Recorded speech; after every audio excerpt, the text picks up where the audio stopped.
Hello, my name is Janelle, and this is your lecture video 2 on chapters 4 and 5 in our textbook. Today we are going to discuss the following concepts.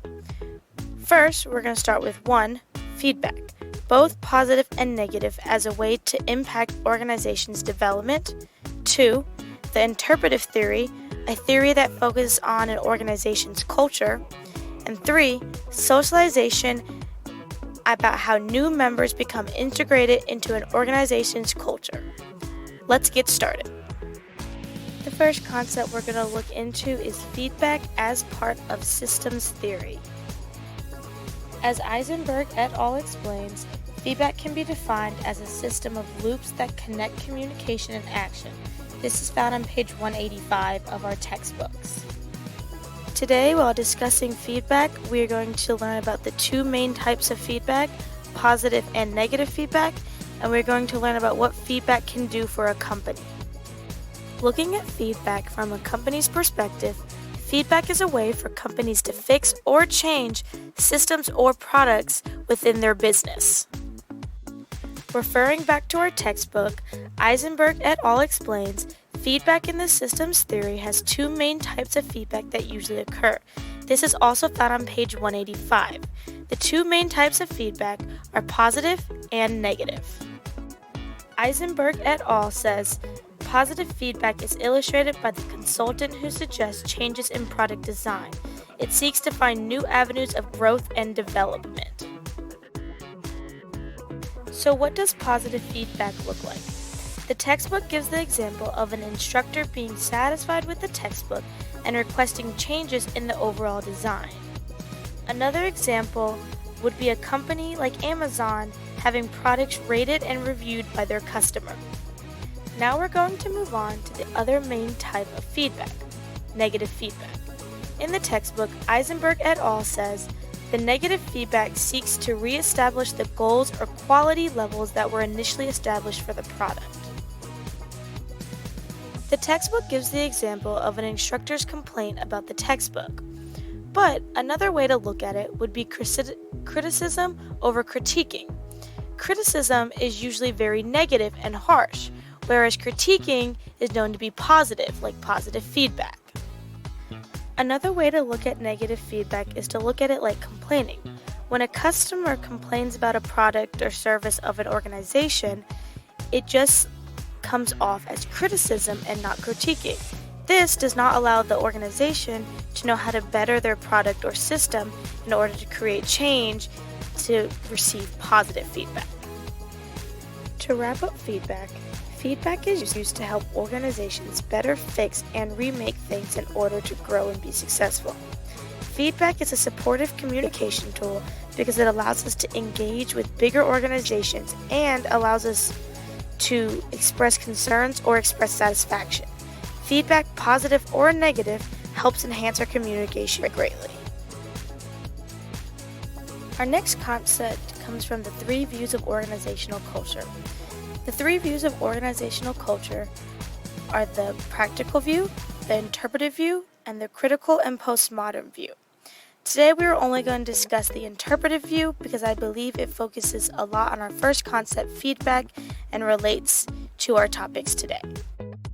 The interpretive view, as Eisenberg et al. States, those who subscribe to an interpretive view treat culture as a process that is socially constructed in everyday communicative behaviors among all members of an organization. This is found in page 223 of our textbook. Also on page 223 in our textbooks, Eisenberg et al. Explains that culture cannot be managed, that it emerges, and that no one person can create it.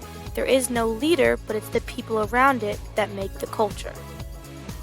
My understanding of this is that those who follow the interpretive view believe that culture is made up of what is around them and who is around them. It cannot be created by one person, but by a group of people. In the textbook, Eisenberg et al. Also explains that the interpretive view focuses on ways communication can help build, reproduce, and transform an organization's culture. More on the interpretive view. Researchers argue that the interpretive view can help tell stories using the culture of an organization, in which turning the organization into a storytelling system. And this is where it connects.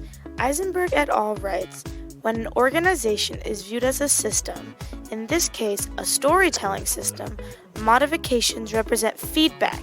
Paying attention to the stories and how they change can be important for employees and managers alike. To wrap up on the interpretive view, this is a view that focuses on the idea of culture in an organization as more than something one person decides it is. It helps organize a company and allows the organization to gain different perspectives. The interpretive view creates a storytelling system in which allows for change and feedback within the organization, helping it to grow and develop widely.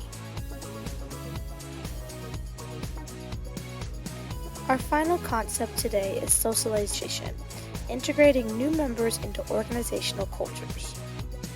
When discussing socialization today, we're going to talk about anticipatory socialization and organizational assimilation, and then we're going to give a few examples of how this is seen and how it works.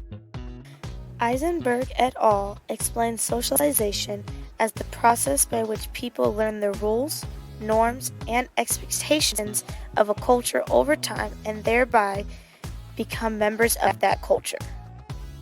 Socialization has stages of learning the culture. First, there's anticipatory socialization, and second, organizational assimilation. First, we're going to talk about anticipatory socialization. The textbook explains it as the beginning stages of socialization. First, there's vocational. When you're younger, you learn about jobs and careers from your family members and those around you. As you get older, it turns into organizational. Organizational happens about a specific job or career, and this usually is right before you're about to go to your first day, learning all the specifics of this job. The next socialization we're going to talk about is organizational assimilation. This actually happens when you're getting the job or you just got the job. This is the next step. It's basically the way you adjust to the new company's culture.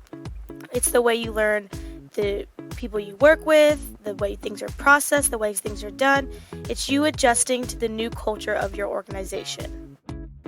Socialization is important in organizations because people are constantly being introduced to an organization's culture, in which they must learn the way of the culture and figure things out for themselves.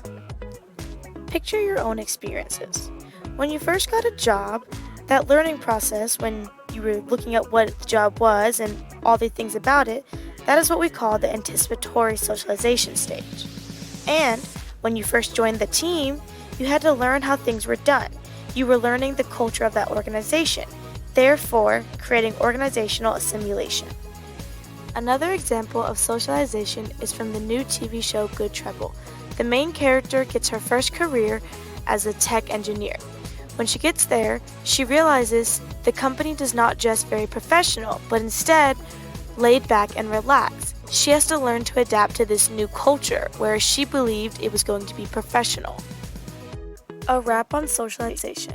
This quote by Eisenberg et al. Says, "Successful socialization demands that organizations help new members feel integrated into the culture." Socialization plays a big part in the workforce and helps new members become well known with an organization's culture. Everybody has been a part of socialization once or twice in their life, especially when entering a new organization. Now that we have learned these concepts, let's reflect.